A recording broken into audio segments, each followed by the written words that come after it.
Hello everyone, నేను మీ సత్య. అందరూ ఎలా ఉన్నారండి? నేనైతే చాలా బాగున్నాను. మీరందరూ కూడా బాగుండాలని ఆ వరలక్ష్మీదేవి అమ్మవారిని మనస్ఫూర్తిగా కోరుకుంటున్నాను. ఏంటి ఇదంతా హడావడి అని చూస్తున్నారా? ఆ అమ్మవారి పూజ చేసుకోవడం కోసం ముందుగా ఇవన్నీ రెడీ చేసుకుంటున్నాం అన్నమాట. మనకి ఫస్ట్ ఇంట్లో పూజ చేసుకుంటున్నాం అనేసరికి గుర్తొచ్చేది ఏంటండి? పసుపు, కుంకుమ, పళ్ళు, పూలు ఇవే కదా. పువ్వులు, పసుపు, కుంకుమలు లేనిది ఆ పూజకి నిండుదనం అనేది ఉండదు కదా. ఫస్ట్ అయితే పసుపు తీసుకొని పీటలకు అది చక్కగా రాసుకొని రెడీ చేసుకుంటున్నాం. చూడండి, పీటలకి చక్కగా పసుపు రాసి ముగ్గు పెట్టంగానే ఎంత నిండుగా కనిపిస్తున్నాయో. నెక్స్ట్ మనకి గుమ్మం లక్ష్మీదేవితో సమానం కదండి. ఆ గుమ్మానికి కూడా పసుపు రాసి బొట్లు పెట్టుకుంటున్నాం. అలాగే ఇంట్లో ఉన్న గుమ్మాలు మొత్తానికి పసుపు రాసి బొట్లు పెట్టుకున్నాం అన్నమాట. ఒక్కసారిగా ఇల్లంతా కూడా చాలా నిండుగా పాజిటివ్ వైబ్ అనిపిస్తుంది. అదేంటోనండి, ఇంట్లో పూజ అనగానే ప్రతి పని మన చేతులతో మనసు పెట్టి చేస్తే చాలా మంచిగా అనిపిస్తుంది కదా. నెక్స్ట్ పూజ సామాన్లన్నింటినీ కూడా క్లీన్ చేసి పెట్టేసుకొని వాటికి కుంకుమ బొట్లు పెట్టేసుకుంటున్నాం. ఆ అమ్మవారిని తయారు చేయడానికి ఒక శారీ అయితే తీసుకున్నాం. పూజకి తోరాలు ఉండాలి కదా, ఆ తోరాలు కూడా రెడీ చేసేసుకుంటున్నాం. పూజలో కూర్చున్న పేరెంటాలు కూడా తోరాలు కట్టుకుంటారు కదా, సో 11 తోరాలు రెడీ చేస్తున్నాం. అలాగే ఒక్కో తోరానికి 9 ముళ్ళు వేసి 11 తోరాలు రెడీ చేసి పక్కన పెట్టేసుకున్నాం.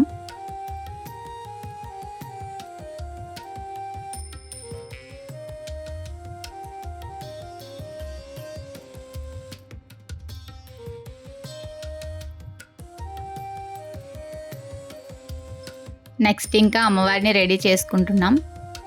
ఫస్ట్ ఇయర్ పూజ చేసుకునేటప్పుడు అమ్మవారిని తయారు చేయడానికి చాలా టైం పట్టేసింది. సెకండ్ ఇయర్ అయితే కొంచెం అలా పర్లేదు. ఇప్పుడైతే అలా కొంచెం ఎక్స్పీరియన్స్ వచ్చింది కాబట్టి చాలా ఈజీగా అమ్మవారిని రెడీ చేసేసుకున్నాం. ఫైనల్లీ అమ్మవారు రెడీ అయిపోయారన్నమాట.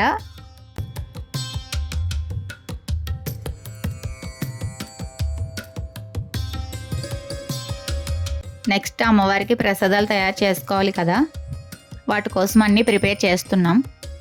నైట్ మనం పడుకునే ముందే పప్పులు, శనగలు అవన్నీ నానబెట్టేసుకున్నాం. ఇంతకీ ఎన్ని గంటలకు లేచాను అనుకుంటున్నారా?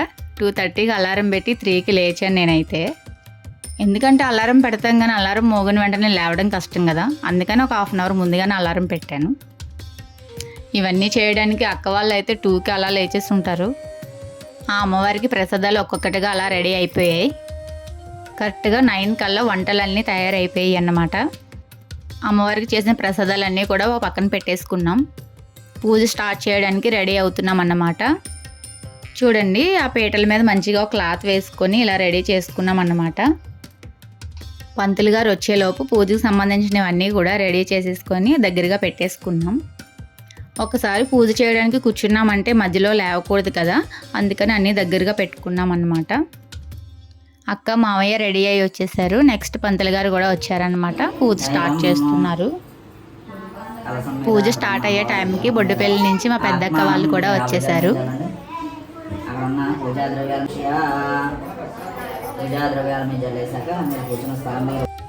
ఒక్కసారిగా దీపారాధన చేసేసరికి ఆ దీపాల వెలుగులతో అమ్మవారు ఎంత నిండుగా కనిపిస్తున్నారో చూస్తున్నారుగా.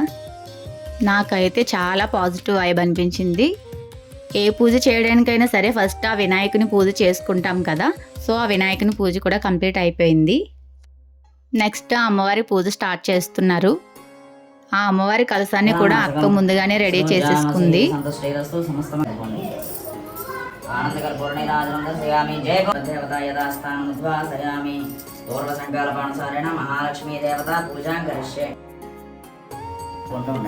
అధ్యాయామి ధ్యానం సమర్పయామి ఆవాహయామి ఆశ్రమం సమర్పయామి నవరత్నకైత హేమ సింహాశ్రమం సమర్పయామి పాదయో వాద్యం సమర్పయామి. ఒక్క చుక్క నీళ్ళు చల్లండి అమ్మ, ఒక్క చుక్క నీళ్ళు చల్లండి. సరే, ఇద్దరు సహా దశ్య భాజే దహనమోషధిర్ మాత్ర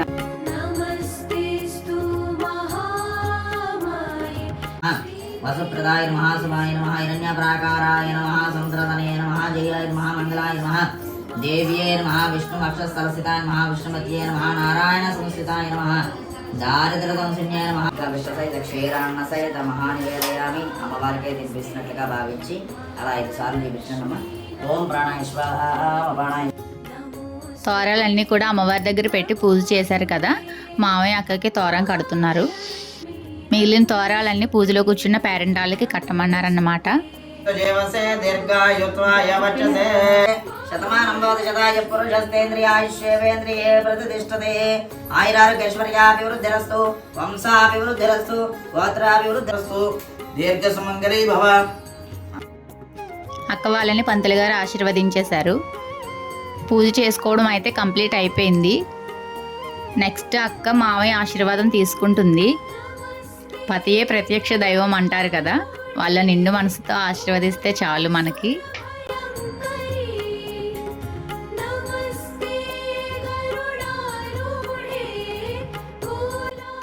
నెక్స్ట్ ఇంక అందరూ పంతులు గారు ఆశీర్వాదం తీసుకుంటున్నారు.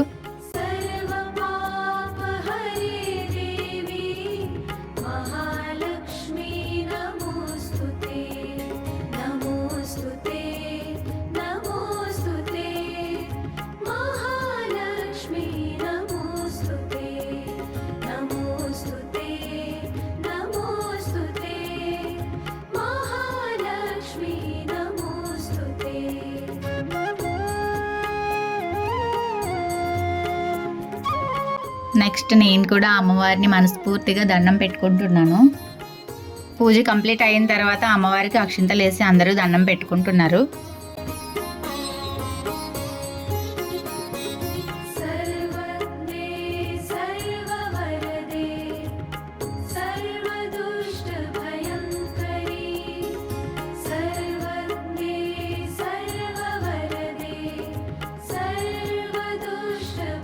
నెక్స్ట్ ఇంటికి వచ్చిన పేరెంట్ వాళ్ళందరికీ పసుపు రాసి బొట్టు పెట్టి తాంబూలం ఇస్తున్నాం. మన ఇంటికి వచ్చిన ప్రతి ముత్తైదువులోనూ అమ్మవారిని చూసుకోవాలి అంటారు కదా, అందుకని మన ఇంటికి వచ్చిన ప్రతి ముత్తైదువుకి తాంబూలం ఇచ్చుకోవాలి.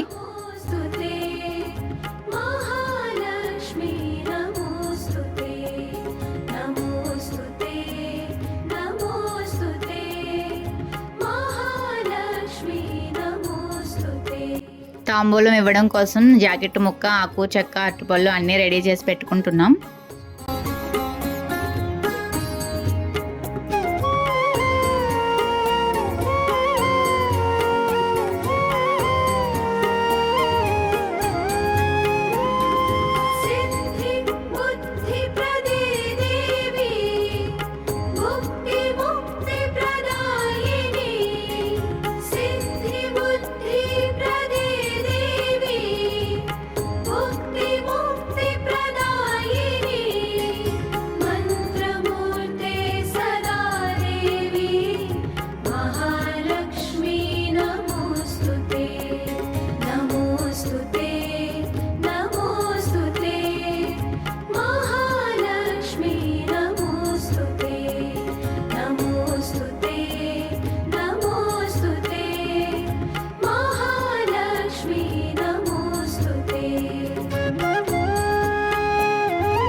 ఒక్కొక్కరుగా అందరూ తాంబూలం తీసుకోవడం కంప్లీట్ అయ్యింది. నెక్స్ట్ అమ్మవారికి చేసిన ప్రసాదాలు తినాలి కదా, అందరికీ ప్రసాదాలు అయితే వడ్డించేస్తున్నాం. ఇలా మన ఇంటికి వచ్చిన పేరెంట్ వాళ్ళకి తాంబూలం ఇచ్చుకొని కడుపు నిండా భోజనం పెట్టి పంపిస్తే మన మనసుకి ఎంత తృప్తిగా అనిపిస్తుందో కదా. నిజంగా అమ్మవారి పూజ ఇక్కడితో కంప్లీట్ అవుతుంది. చాలా హ్యాపీగా అనిపిస్తుంది.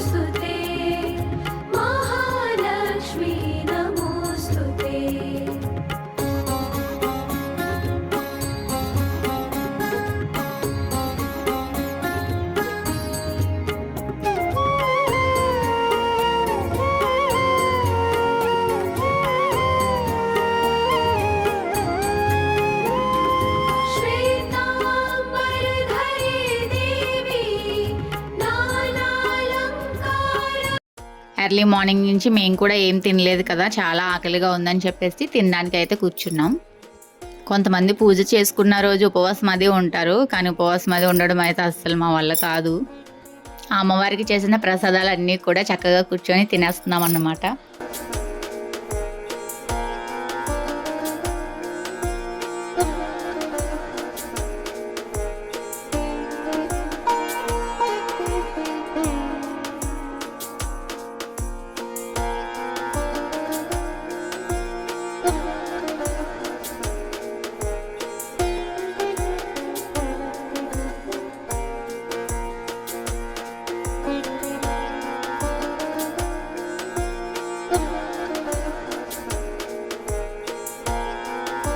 అన్నీ కంప్లీట్ అయిపోయిన తర్వాత ఈవినింగ్ పిల్లలతో కలిసి కొద్దిసేపు క్యారమ్ బోర్డ్ ఆడుకున్నారనమాట. ఈ పెద్ద పేరెంట్ వాళ్ళని చూడండి, అన్నీ అయిపోయిన తర్వాత లాస్ట్లో చక్కగా పసుపు రాయించుకుంటున్నారు. మమ్మల్ని అందరినీ చూసి మహాలక్ష్మిలు కూడా పసుపు రాయమని అడిగారు. రాయాలి కదా మరి.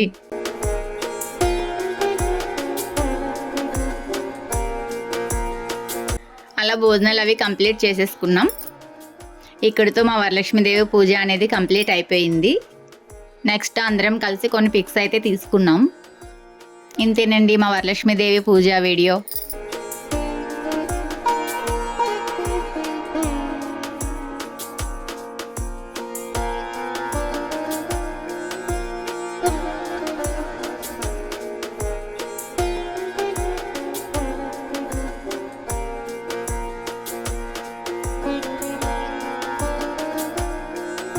నా వీడియో కనుక మీకు నచ్చినట్లయితే లైక్ చేయండి, షేర్ చేయండి, సబ్స్క్రైబ్ చేసుకోండి. Bye friends.